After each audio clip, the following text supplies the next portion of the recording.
बिस्मिल्लाहिर्रहमानिर्रहीम, अस्सलाम वालेकुम। रमीज़ खान अनफिल्टर्ड की एक और एपिसोड में आप लोगों का तहे दिल से खुशामदीद। नाज़रीन, पीआईए की प्राइवेटाइजेशन के लिए आज बहुत बड़ी खबर है।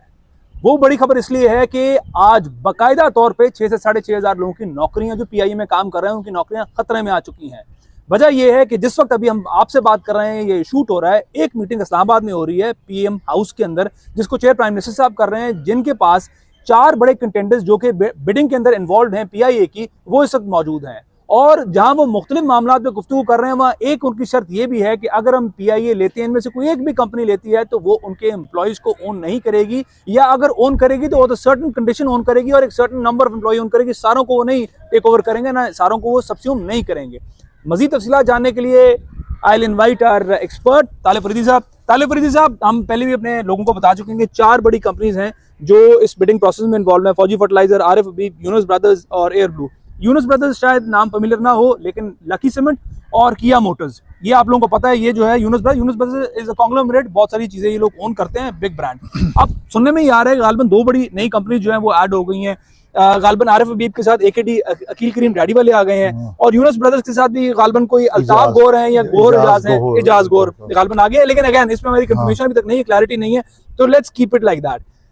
क्या प्राइम मिनिस्टर हाउस में वो क्या डिमांड करने गए, क्या कंडीशन है? पहले तो 4 कंडीशन में बताएं। जो सबसे पहले एम्प्लॉय वाली कंडीशन है वो बताएं कि वो सबसे लोगों के लिए गालिबन वो इंटरेस्टिंग। देखें जी, जो भी कंपनी लेगी पीआई को तो उसके तहफ़्फ़ुज़ात थे, वो दूर करने के लिए भी वो तहफ़्फ़ुज़ात क्या है? तहफ़्फ़ुज़ात ये थे कि जी अगर हम लेंगे तो कोई अदालत में चैलेंज नहीं करेगा, किसी किस्म की कोई लीगल उसमें नहीं जाएगा, हमें जो है काम करने दिया जाएगा, क्योंकि ज़ाहिर बात है इन्वेस्टमेंट इतनी बड़ी होगी ना।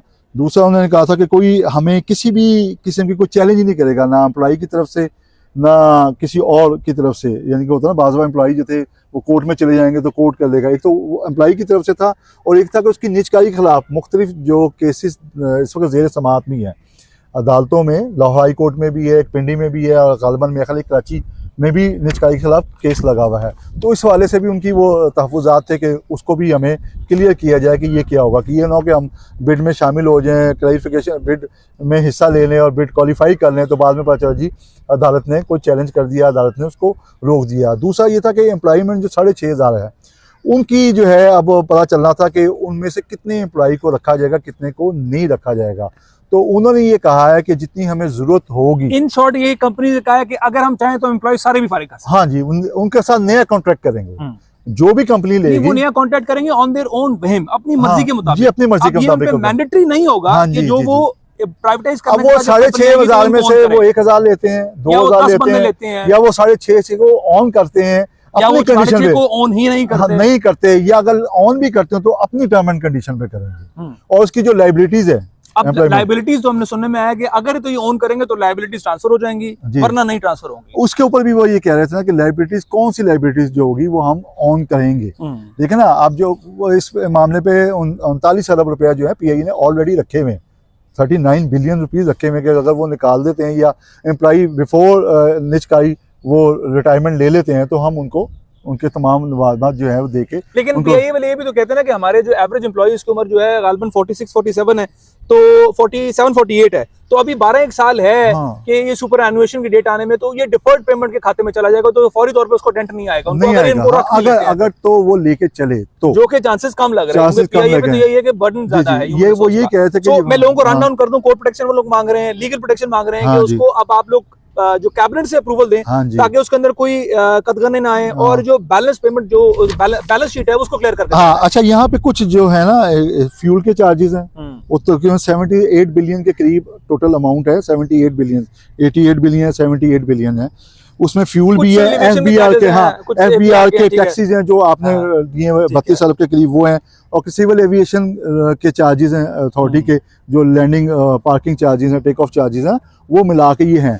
तो उसके बारे में भी उन्होंने कहा कि ये लाइबिलिटी इसका मतलब ये आज जो पीएम हाउस ये लोग जाएंगे, ये पीएम से फॉर्मल अप्रूवल लेके और ये श्योरेंस लेके कि आप इसकी कैबिनेट में कानून साजी करें, कैबिनेट में जाके इसकी अप्रूवल देंगे ताकि ये चैलेंजेबल ना हो। पीएम जो है, पीएम उनको एक तरह की श्योरिटी देंगे, जो तहफ़्फ़ुज़ात थे ना वो उनकी जाहिर बात है ना, कौन है सबसे बड़ा ओहदा तो पीएम का ही है ना, इसलिए वो ऑन बोर्ड उनको लिया गया। पीएम के सामने वो तमाम चीजें भी रखी गई हैं जो पीआईए की तरफ से भी। बिल्कुल ठीक है। अब इसके साथ ही आते हैं अगले मुद्दे की तरफ। नाज़रीन, अगला मुद्दा हमारा इसी टॉपिक से कनेक्टेड वो ये है, क्या पीआईए को निजकारी करने का कोई फायदा है उसकी वजह ये है कि अगर आप ग्लोबल केस स्टडीज देखें तो हमारे पास दो तरह की केस स्टडीज आती हैं। एक प्राइवेटाइजेशन की जो अक्रॉस द बॉर्डर इंडिया में हुई है, दूसरी है सॉवरेन वेल्थ फंड जिसके तहत जो बड़ी एयरलाइंस हैं वो ऑपरेट कर रही हैं। अब इसके अंदर अच्छा ये बड़ी एयरलाइंस हैं कौन सी, अब इसका अब आप नाम सुन लें। इनमें नाम है जी सिंगापुर है, टर्किश एयरलाइंस है, एमिरेट्स है, कतर है, इत्तेहाद है, मलेशियन एयरलाइंस है। ये सारी की सारी sovereign wealth fund, Saudi airlines, ये सारी की सारी वो है जो सॉवरेन वेल्थ फंड के नीचे ऑपरेट कर रही है और एक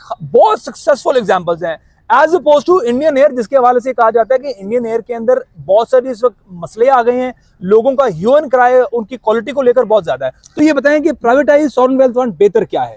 सॉवरेन वेल्थ फंड वो बेहतर है क्योंकि बेसिकली वो एक तरह का हुकूमत उनको श्योरिटी दे रही थी कि आप हमारे पास इन्वेस्टमेंट करें, हम आपके पीछे खड़े हैं। उसकी डायनामिक्स में बात नहीं है, तो ये प्राइवेटाइज की तरफ क्यों जा रहे हैं? क्या अपना इंटरेस्ट है इनका?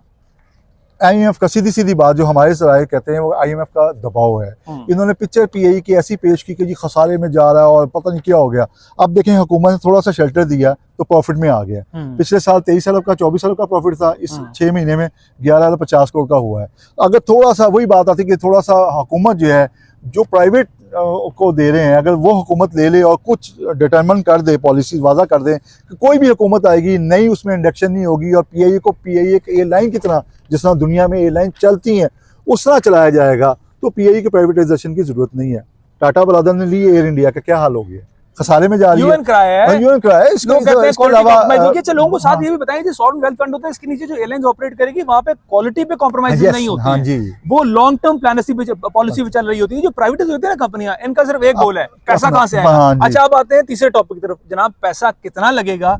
और हमने सुनने में हमें ये आया कि गालिबन ये जो बड़े बड़े नाम मैंने आपको बताया ये फौजी को निकाल के, फौजी के वाले से बात नहीं, फौजी फर्टिलाइजर से बात नहीं करते, लेकिन बाकी ये अज्यूम कर रहे हैं कि प्रॉपर्टी की तर्ज के ऊपर ये पैसा लगाएंगे और 30 से 40% को उनको पे बैक आएगा। तो जरा हकीकत आश्कार करें। एयरलाइन के अंदर जो पे बैक है ना 7 to 12% है, बहुत मार्जिन के अंदर 50% तक है। 5% तक सुना है, 5 से 7% या 3 से 5%। वो 12% की मैं उसमें बात कर रहा हूँ जिसमें आपकी इत्तेहाद, कतर वगैरह, क्योंकि प्रॉफिटेबिलिटी जब उसकी वजह ये है कि उनके पास जहाज ज्यादा है, उनकी सर्विसेज ज्यादा है, दूसरा गवर्नमेंट उनको खुद ऑन करती है, दूसरा उनको पेट्रोल का वो उनका अपने पेट्रोल पंप, यही कह लें कि अपने पेट्रोल। तो मतलब जो इन्वेस्टर्स ले रहे हैं ना भाई, वो आप ज़हन में रखें कि जो भी बेस प्राइस होगी, कर लेते हैं बेस प्राइस 85 बिलियन है, अभी डिटरमिन नहीं हुई और ये 100 अरब के करीब जाएगी। बिल्कुल, अज्यूम कर लेते हैं, एक फिगर राउंड ऑफ करते हैं 90 बिलियन पे अज्यूम कर लेते हैं। 90 बिलियन इसकी बेस प्राइस अज्यूम कर लेते हैं। 90 पे आपने ले लिया, आपको तकरीबन 200 से 250 अरब रुपया, 300 के करीब 300 अरब रुपया आपको फौरी तौर पर इंडेक्स करना पड़ेगा। और नहीं लेकिन चलो ग्रेजुअली वो तो आप साल के अंदर देखें, और आपका 5 साल का टाइम लगेगा उसका पे बैक स्टार्ट होते होते। तो जरा सोच समझ के लीजिएगा। ये जो इन्वेस्टर है ये शॉर्ट टर्म पॉलिसी के तहत जमीन खरीद ली या कोई और बिजनेस कर लिया या स्टॉक चेन में लगा लिया और वो प्रॉफिट आ गया, तो ये उस माइंडसेट के साथ। अच्छा बात करें इन्वेस्टर्स की, अब आ जाए चौथे मुद्दे पे, अच्छा इन्वेस्टर कौन सा है? आपने यार एक्सपर्ट्स क्या समझते हैं अच्छा इन्वेस्टर इनमें से कौन सा है? या जो तो ऑब्वियस होगा अच्छा इन्वेस्टर जो इस वक्त मार्केट में है, मार्केट बात करें तो फौजी फर्टिलाइजर की, मैंने कहा हर दिल अजीज है, हर दिल अजीज, तो क्योंकि उसकी हर तरह से वो स्ट्रॉन्ग है।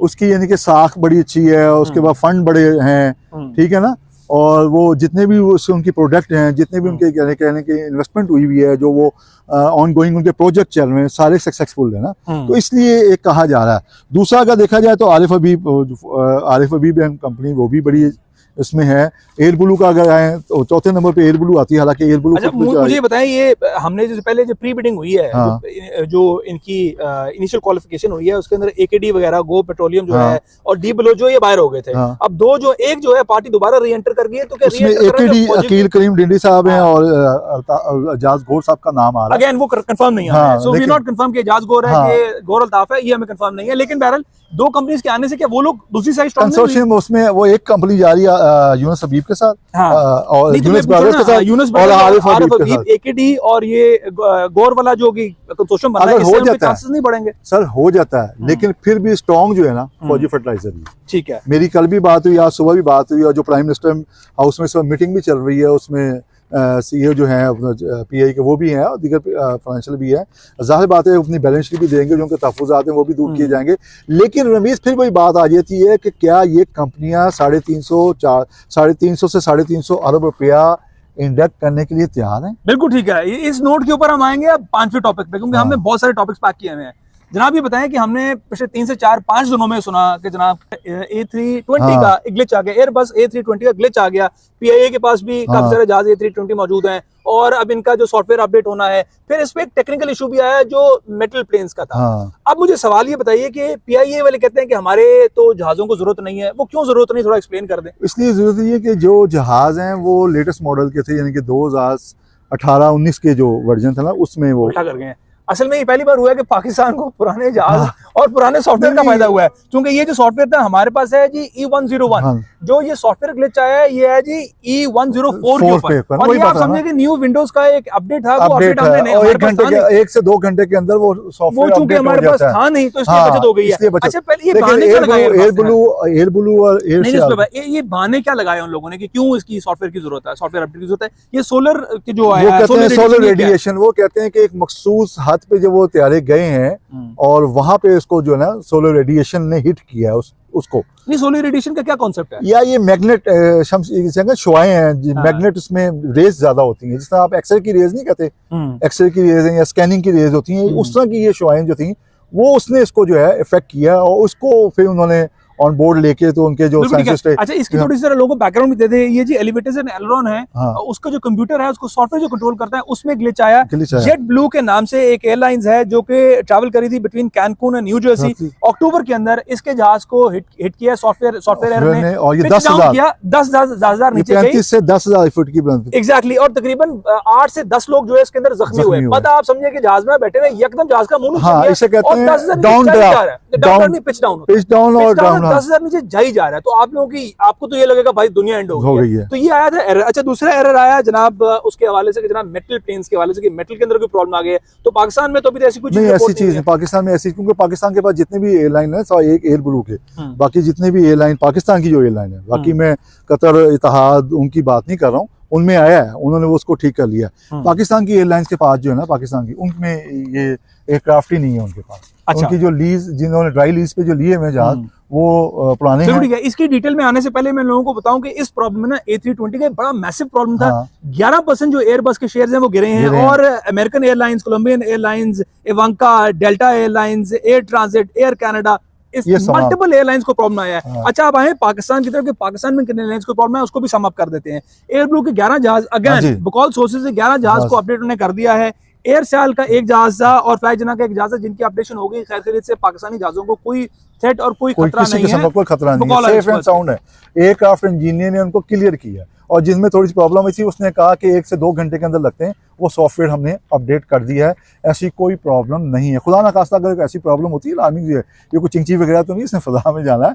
तमाम इसके SOPs भी जो है वो बड़े इस आम रूटीन की उससे ज्यादा होते हैं। तो बहरहाल एक था, लेकिन मैं फिर वही बात करूंगा, असल हमारा जो मुद्दा जो PIA का था, और बड़े से बहुत सारे, खासतौर पे जो ओवरसीज है ना, वो कभी भी नहीं चाह रहे हैं कि पाकिस्तान एयरलाइन जो है वो प्राइवेटाइजेशन, क्योंकि ओवरसीज जो है वो डायरेक्ट फ्लाइटों पे पाकिस्तान आते हैं, और वाहिद PIA है जो उनको कनेक्टिंग के बजाय डायरेक्ट, चाहे वो मैनचेस्टर से हो, लंदन से हो, पेरिस से हो, कनाडा से हो, टोरंटो से हो, या न्यूयॉर्क जब जाया करती थी, या वाशिंगटन से डायरेक्ट परवाजें PIA की आती थी, तो लोग उसको ईजी करते, बल्कि पाकिस्तानी नहीं बल्कि बहुत सारे गैर मुल्की भी जो थे वो भी PIA के जरिए इसी वजह से सफर करते थे कि उनको वन गो में एक ही जगह। लेकिन हमने अपनी प्रॉफिटेबिलिटी इंश्योर करने के लिए कि हम प्रॉफिट के अंदर जाएं, बहुत सारे डेस्टिनेशन कैंसिल भी तो किए हैं। वो कैंसिल किए ना, कुछ सिक्योरिटी रीजन थे, जिस तरह अमेरिका के लिए भी ट्राई कर रहे थे, अमेरिका के साथ भी बातचीत की है, रिसेंटली भी एक चीज बातचीत हुई है, और उम्मीद की जा रही है कि नेक्स्ट ईयर जो है न्यूयॉर्क के लिए भी डेस्टिनेशन जो क्लोज जो थी वो ओपन हो जाएगी PIA के लिए, तो PIA के लिए एक बहुत बड़ा होगा।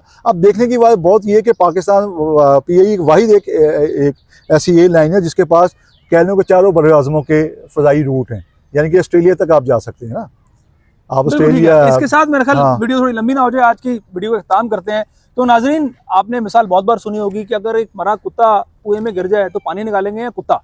तो मसला यहाँ पे PIA का नहीं है, PIA की फंक्शनिंग का नहीं है, मसला यहाँ पे ये है कि जो लोग उसको रन कर रहे हैं वो किस तरीके से रन कर रहे हैं। ओवर एम्प्लॉयमेंट हो रही है तो वो लोग क्यों कर रहे हैं ओवर एम्प्लॉयमेंट। अगर आप इसका मसला हल कर दें तो आपके पास एक और केस स्टडी जो है सॉवरेन वेल्थ फंड की, जिसके हमने एक्सपर्ट से डिटेल्स आपको बताई है, मौजूद हैं। बजाय इसके कि आप प्राइवेटाइज की तरफ जाएं और नेशनल फ्लैग कैरियर किसी प्राइवेट एंटिटी के हाथ में दें, आप कोई और ऑप्शंस को भी एक्सप्लोर करें, और IMF के प्रेशर में आके अपने झंडे वाली एयरलाइंस को कोशिश करें कि किसी और के हाथ में मत दीजिए, क्योंकि वहां पे फिर प्रॉफिटेबिलिटी को जो है वो प्रायोरिटाइज किया जाएगा। इसी आज इशू के साथ, किसी और इशू के साथ इंशाल्लाह आपसे फिर मुलाकात होगी। बहुत शुक्रिया।